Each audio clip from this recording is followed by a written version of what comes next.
as you can see behind me, got this rather large field. Well, we've just come down the footpath here, and I've been left behind as usual, and up there in the distance is Steve and Cynthia, but just in front of us we saw this earthworks just in front of us, which is this here, and it turns out to be a pond restoration. The pond here was formerly part of the Eidsworth Manor, dating from the 16th century, but possibly with earlier origins. Eidsworth Manor was an important country estate in its time, and this pond provided both water and ice, the latter being transported 50 metres to the ice house, which you can see today. And I won't go reading all the rest of it, hopefully you'll be able to see all that. You can see the map there as well, and just up here is St Huberts Church, where we've just been.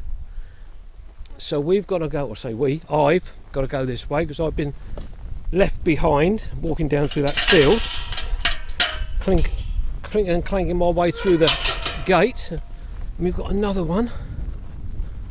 So I'll just quickly wander up here because Steve and Cynthia are waiting, and when I get round the corner here a little bit better, we should be able to see the depth of the pond. Go through here. This has been, it says there's a little notice there saying these gates have been improved by the Ramblers Association, and here you can see the pond is quite substantial.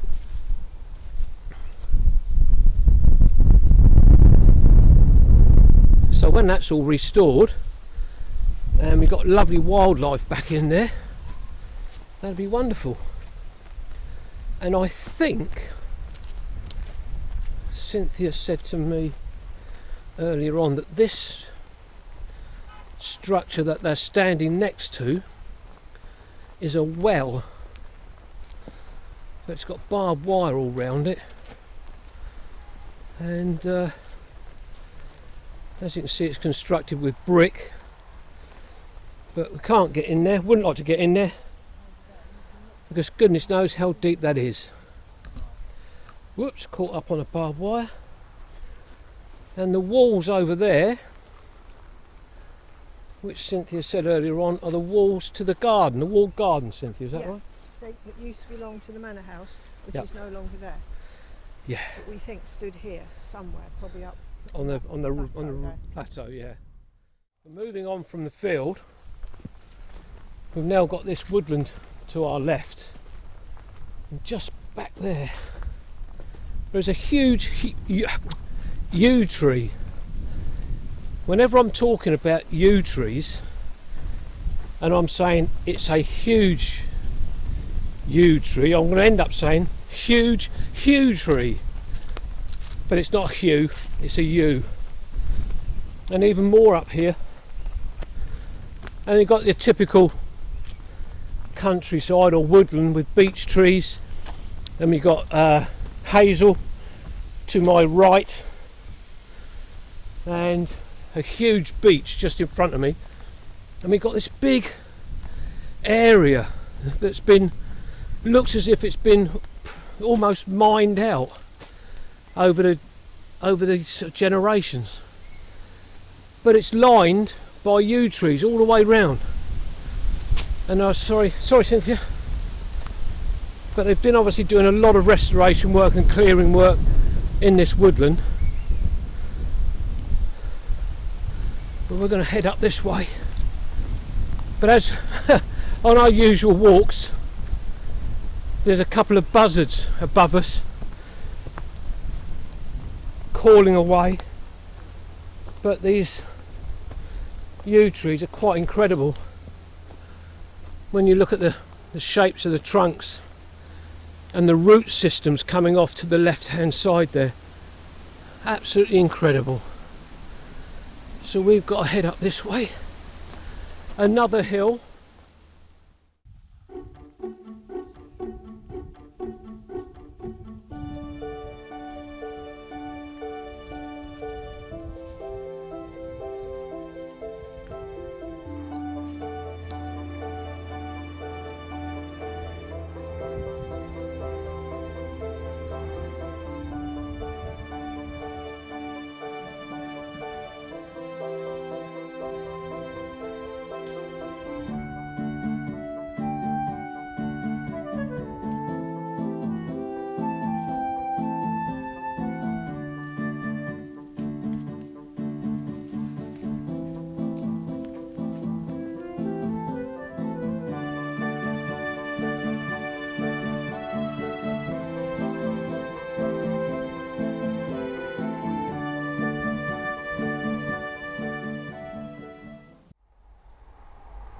we've just come along that footpath there,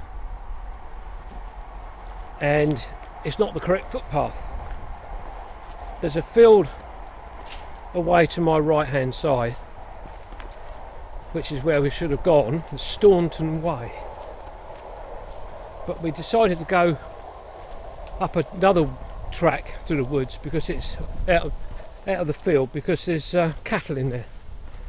And halfway up the hill I spotted this little track through the woods, and I said, come on guys, follow me.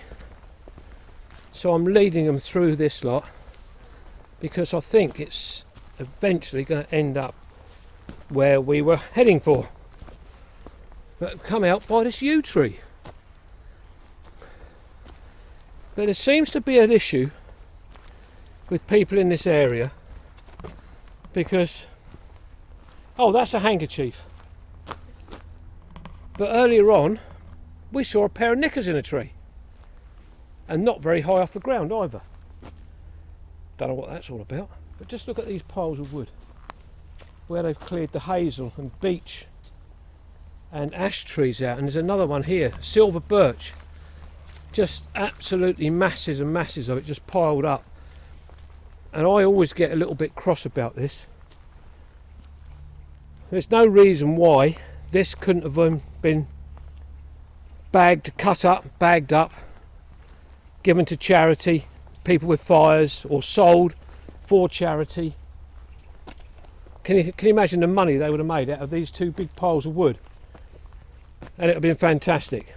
A little bit of, well, I say a little bit, a long bit of voluntary work by some guys over a period of a few weeks or months with some chainsaws. They could have soon cut this lot up. But we're heading down through here, and we got sycamore round us, and we got beech and oak and hazel. But it's been a great walk so far. We have missed a couple of parts out, unfortunately, because we missed a finger post. But very enjoyable otherwise. Well, we've just arrived at St John's church. We had heard that it was called St John the Baptist Church, but it just says on the notice board St John's.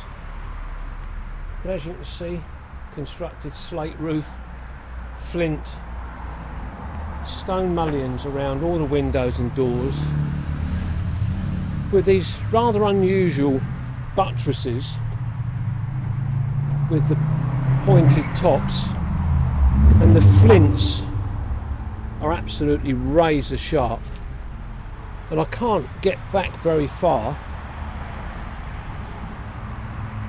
to try and give you a good shot of the church. We've got the bell tower up there with what looks like a single bell, and the rope pool coming down outside of the church tower, which again, as you can see, is flint and stone, again with slate roofing all the way round. But as usual, there's a plane going over. As I say, again, buttresses again with sloping roofs, but slightly different to the other ones again. Well, we're just coming around here to the back of St John's to try and find a grave of George Austin, the nephew of Jane Austen. And it's this, oh, it's this one. Big one. Can't really get. Well, he was the vicar here. And George Austin was the vicar, as Cynthia's just said.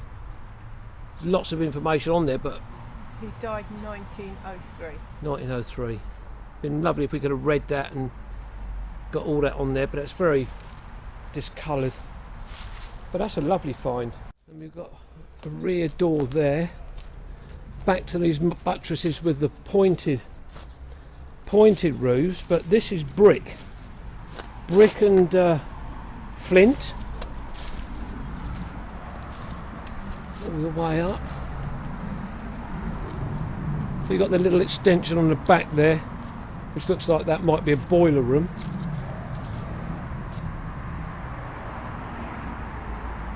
And it looks as if all the guttering's been changed, and it's got put in what they call deep flow guttering, but they've got problems with the roof all the way round, guttering all the way round by the looks of it.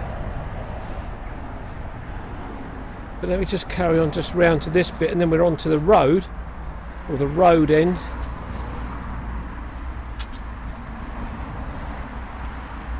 This is the west end of the church, with another doorway there. Back round this way, and this is the west end of the church. Some rather nice looking solid oak doors there, with the stone mullions going round. Well, I did notice earlier on, or just now, there's a stone there. This stone was laid May the 21st 1929 by Neville, Bishop of Portsmouth. Glory be to thee, O God. And there's a sign there that says St John's. But that's a quick tour around St John's in Rowlands Castle. We can't get in again. This is another church that is locked up. But this was just a very end trip to find this church before we finish our walk. Well, we've just finished our walk around Rowlands Castle today, and we're finishing off the walk outside of St John's Church. And Cynthia very kindly pointed out, after a little faux pas with my coffee earlier on, nice big coffee stain down my t-shirt. So we're going to be finishing off, and we're going to be heading back to our cars. So it'll be Steve, Cynthia and Kevin saying bye-bye, and we'll see you on the next one. Bye. Bye, bye-bye, bye.